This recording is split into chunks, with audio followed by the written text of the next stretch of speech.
Recalling little of his voyage on the dark ship, Elric would never know how he came to reach the world in which he now found himself. In later years he would recall most of these experiences as dreams, and indeed, they seemed dreamlike even as they occurred. He slept uneasily, and in the morning the clouds were heavier, shining with that strange leaden light, though the sun itself was obscured. Smjorgen Baldhead of the Purple Towns was pointing upwards, already on his feet, speaking with quiet triumph. "Will that evidence suffice to convince you, Elric of Melniboné?" "Well, I am convinced of the quality about the light, possibly about this terrain, which makes the sun appear blue," Elric replied. He glanced with distaste around him at the carnage. The corpses made a wretched sight, and he was filled with a nebulous misery that was neither remorse nor pity. Smjorgen's sigh was sardonic. "Well, Sir Skeptic, we had best retrace my steps and seek my ship. What say you?" "I agree," the albino told him. "How far had you marched from the coast when you found us?" Elric told him. Smjorgen smiled. "You arrived in the nick of time then. I should have been most embarrassed by today if the sea had been reached and I could show my pirate friends no village. I shall not forget this favour you have done me, Elric. I am a Count of the Purple Towns and have much influence. If there is any service I can perform for you when we return, you must let me know." "I thank you," Elric said gravely. "But first we must discover a means of escape." Smjorgen had gathered up a satchel of food, some water and some wine. Elric had no stomach to make his breakfast among the dead, so he slung the satchel over his shoulder. "I'm ready," he said. Smjorgen was satisfied. "Come, we go this way." Elric began to follow the Sea Lord over the dry, crunching turf. The steep sides of the valley loomed over them, tinged with a peculiar and unpleasant greenish hue, the result of the brown foliage being stained by the blue light from above. When they reached the river, which was narrow and ran rapidly through boulders, giving easy means of crossing, they rested and ate. Both men were stiff from the previous night's fighting. Both were glad to wash the dried blood and mud from their bodies in the water. Refreshed, the pair climbed over the boulders and left the river behind, ascending the slopes, speaking little so that their breath was saved for the exertion. It was noon by the time they reached the top of the valley and observed a plain, not unlike the one which Elric had first crossed. Elric now had a fair idea of the island's geography. It resembled the top of a mountain, with an indentation near the centre, which was the valley. Again he became sharply aware of the absence of any wildlife, and remarked on this to Count Smjorgen, who agreed that he had seen nothing, no bird, fish, nor beast, since he had arrived. "It's a barren little world, friend Elric, and a misfortune for a mariner to be wrecked upon its shores." They moved on until the sea could be observed meeting the horizon in the far distance. It was Elric who first heard the sound behind them, recognising the steady thump of the hooves of a galloping horse.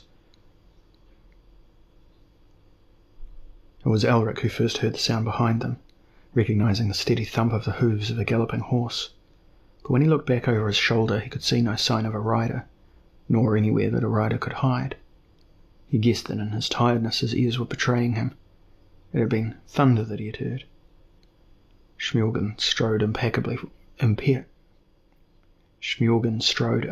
onward, though he too must have heard the sound. Again it came. Again Elric turned. Again he saw nothing. "Smjorgen, did you hear a rider?" Smjorgen continued to walk without looking back. "I heard," he grunted. "You have heard it before?" "Oh, many times since I arrived. The pirates heard it too, and some believed it their nemesis, an angel of death seeking them out for retribution." "You don't know the source?" Smjorgen paused and stopped, and when he turned his face was grim. "Once or twice I have caught a glimpse of a horse, I think. A tall horse, white, richly dressed, but with no man upon his back. Ignore it, Elric, as I do. We have larger mysteries with which to occupy our minds." "You are afraid of it, Smjorgen." He accepted this. "Aye, I confess it, but neither fear nor speculation will rid us of it. Come." Elric was bound to see the sense of Smjorgen's statement, and he accepted it. Yet when the sound came again about an hour later, he could not resist turning. Then he thought he glimpsed the outline of a large stallion, caparisoned for riding, but that might have been nothing more than an idea Schmorgan had put in his head. The day grew colder, and in the air was a peculiar, bitter odour. Elric remarked on the smell to Count Schmorgan, and learned that this too was familiar. The smell comes and goes, but it is usually here in some strength. Like sulphur, said Elric. Count Schmorgan's laugh had much irony in it, as if Elric made reference to some private joke of Schmorgan's own. "Oh, aye, sulphur, right enough." The drumming of hooves grew louder behind them as they neared the coast, and at last Elric and Schmorgan too turned round again to look. And now a horse could be seen plainly, riderless, but saddled and bridled, its dark eyes intelligent, its beautiful white head held proudly. "Are you still convinced of the absence of sorcery here, Sir Elric?" Count Schmorgan asked with some satisfaction. The horse was invisible. Now it is visible. He shrugged, the battle-axe on his shoulder, into a better position. Either that or it moves from one world to another with ease, so that all we mainly hear are its hoofbeats. "If so," said Elric, eyeing the stallion, "it might bear us back to our own world." "You admit, then, that we are marooned in some limbo?" "Oh, very well, yes, I admit the possibility." "Have you no sorcery to trap the horse?" "Sorcery does not come so easily to me, for I have no great liking for it," the albino told him. As they spoke, they approached the horse, but it would let them get no closer. It snorted and moved backward, keeping the same distance between them and itself. At last Elric said, "We waste time, Count Schmorgan. Let's get to your ship with speed and forget blue suns and enchanted horses as quickly as we may. Once aboard the ship I can doubtless help you with some little incantation or two, for we'll need aid of some sort if we're to sail a large ship by ourselves." They marched on, but the horse continued to follow them. They came to the edge of the cliffs, standing high above a narrow rocky bay in which a battered ship lay at anchor. The ship had the high, fine lines of a Purple Town's merchantman, but its deck was piled with shreds of torn canvas, pieces of broken rope, shards of timber, torn open bales of cloth, smashed wine jars, and all manner of other refuse, while in several places her rails were smashed and 2 or 3 of her yards had splintered. It was evident that she had been through storms and sea fights, and it was a wonder that she still floated. "We'll have to tidy her up as best we can, using only the mainsail for motion," mused Schmorgan. "Hopefully we can salvage enough food to last us." "Look," Elric pointed. Surely he had seen someone in the shadows near the afterdeck. "Did the pirates leave any of their company behind?" "None." "Well, did you see anyone on the ship then, just then?" "My eyes play filthy tricks on my mind," Schmorgan told him. "It is this damned light. There is a rat or two aboard, that's all, and that's what you saw." "Possibly." Elric looked back. The horse appeared to be unaware of them as it cropped the brown grass. "Well, let's finish the journey." They scrambled down the steeply sloping cliff face and were soon on the shore, wading through the shallows for the ship, clambering up the slippery ropes which still hung over the sides, and at last setting their feet with some relief on the deck. "I feel more secure already," said Schmorgan. "This ship was home for so long." He searched through the scattered cargo until he found an unbroken wine jar, carved off the seal, and handed it to Elric. Elric lifted the heavy jar and let a little of the good wine flow into his mouth. As Count Schmorgan began to drink, Elric was sure he saw another movement near the afterdeck, and he moved closer. Now he was certain that he heard strained, rapid breathing, like the breathing of one who sought to stifle their need for air rather than be detected. They were slight sounds, but the albino's ears, unlike his eyes, were sharp. His hand ready to draw his sword, he stalked towards the place of the sound, Schmorgan now behind him. She emerged from a hiding place before he reached her.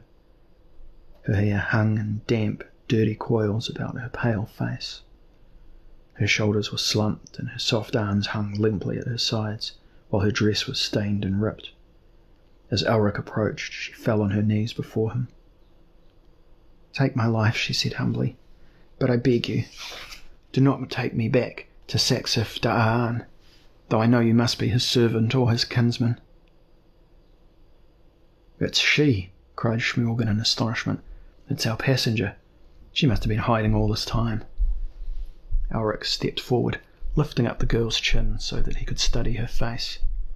There was a Melnibonéan cast about her features, but she was, to his mind, of the young kingdoms. She lacked the pride of a Melnibonéan woman, too. "What name was that you used, girl?" he asked kindly. "Did I hear you speak of Saxif Da'an, Earl Saxif Da'an of Melniboné?" "You did, my lord." "Well, do not fear me as his servant," Elric told her. "And as for being my kinsman, I suppose you could call me that. On my mother's side, or rather my great-grandmother's side, he was an ancestor. He must have been dead for 2 centuries at least." "No," she said, "he lives, my lord." "On this island?" "This island is not his home, but it is in this plane that he exists. I sought to escape him through the Crimson Gate. I fled through the gate in a skiff, reached the town where you found me, Count Schmorgan, but he drew me back once I was aboard your ship. He drew me back and the ship with me. For that I have remorse, and for what befell your crew. Now I know he seeks me. I can feel his presence growing nearer." "Is he invisible?" Schmorgan asked suddenly. "Does he ride a white horse?" She gasped. "You see, he is near. Why else would the horse appear on this island?" "He rides it?" Elric asked. No, he fears the horse almost as much as I fear him. The horse pursues him." Elric produced the Melnibonéan gold wheel from his purse. "Did you take these from Earl Saxif Da'an?" "I did." The albino frowned. "Who is this man, Elric?" Count Schmorgan asked. "You describe him as an ancestor, yet he lives in this world. What do you know of him?" Elric weighed the large gold wheel in his hand before replacing it in his pouch. "He was something of a legend in Melniboné. His story is part of our literature. He was a great sorcerer, one of the greatest, and he fell in love. It's rare enough for Melnibonéans to fall in love, as others understand the emotion, but rarer for one to have feelings for such a girl who was not even of our own race. She was half Melnibonéan, so I heard, but from a land which was in those days a Melnibonéan possession, a western province close to Dara-Jor. She was brought by him in a batch of slaves he planned to use for some sorcerous experiment, but he singled her out, saving her from whatever fate it was the others suffered. He lavished his attention on her, giving her everything. For her, he abandoned his practices, retired to live quietly away from Imria. I think she showed him a certain affection, though she did not seem to love him. There was another, you see, called Karalak, as I recall, and also half Melnibonéan, who had become a mercenary in Shazar and risen in the favour of the Shazarian court. She had been pledged to this Karalak before her abduction. "She loved him?" Count Schmorgan asked. "She was pledged to marry him, but let me finish my story," Elric continued. "Well, at length Karalak, now a man of some substance, second only to the king in Shazar, heard of her fate and swore to rescue her. He came with raiders to Melniboné's shores and, aided by sorcery, sought out Saxif Da'an's palace. That done, he sought the girl, finding her at last in the apartments Saxif Da'an had set aside for her use. He told her that he had come to claim her as his bride, to rescue her from persecution. Oddly, the girl resisted, suggesting that she had been too long a slave in the Melnibonéan harem to readapt to the life of a princess in the Shazarian court. Karalak scoffed at this and seized her. He managed to escape the castle and had the girl over his saddle of his horse, and was about to rejoin his men on the coast when Saxif Da'an detected them. Karalak, I think, was slain, or else a spell was put on him. But Saxif Da'an, in his terrible jealousy, and certain that the girl had planned the escape with a lover, ordered her to die upon the Wheel of Chaos. A machine rather like that coin in design. Her limbs were broken slowly, and Saxif Da'an sat and watched through long days while she died. Her skin was peeled from her flesh, and Earl Saxif Da'an observed every detail of her punishment. Soon it was evident that the drugs and sorcery used to sustain her life were failing, and Saxif Da'an ordered her taken from the Wheel of Chaos and laid upon a couch. "Well," he said, "you have been punished for betraying me, and I am glad. Now you must die." and he saw that her lips, blood-caked and frightful, were moving, and he bent to hear her words. "And those words? Revenge? An oath?" asked Smjorgen. Her last gesture was an attempt to embrace him, and the words were those she had never uttered to him before, much as he had hoped that she would. She said simply over and over again until the last breath left her, "I love you, I love you, I love you." And then she died. Smjorgen rubbed at his beard. "Gods! And what then? What did your ancestor do?" "He knew remorse?" "Of course." "Not so. For a Melnibonéan, remorse is a rare emotion with us. Few have ever experienced it. Torn by guilt, Earl Saxif Dan left Melniboné never to return. It was assumed that he had died in some remote land, trying to make amends for what he had done to the only creature he had ever loved. But now it seems he sought the Crimson Gate, perhaps thinking it an opening to hell." "But why should he plague me?" the girl cried. "I am not she. My name is Vaslis. I am a merchant's daughter from Xarkor. I was voyaging to visit my uncle in Vilmir when our ship was wrecked. Few of us escaped in an open boat. More storms seized us. I was flung from the boat and was drowning when she appeared." She shuddered. "When his galley found me, I was grateful then." "What happened?" Ulrich pushed the matted hair away from her face and offered her some of the wine. She drank gratefully. "He took me to his palace and told me that he would marry me, that I should be his empress forever and rule beside him. But I was frightened. There was such pain in him, and such cruelty too. I thought he must devour me, destroy me. Soon after my capture I took the money and the boat and fled for the gateway, which he had told me about." "You could find this gateway for us?" Ulrich asked. "I think so. I have some knowledge of seamanship, learned from my father. But what would be the use, sir? He would find us again and drag us back, and he must be very near even now." "Well, I have a little sorcery myself," Ulrich assured her, "and will pit it against Saxif Dan's if I must."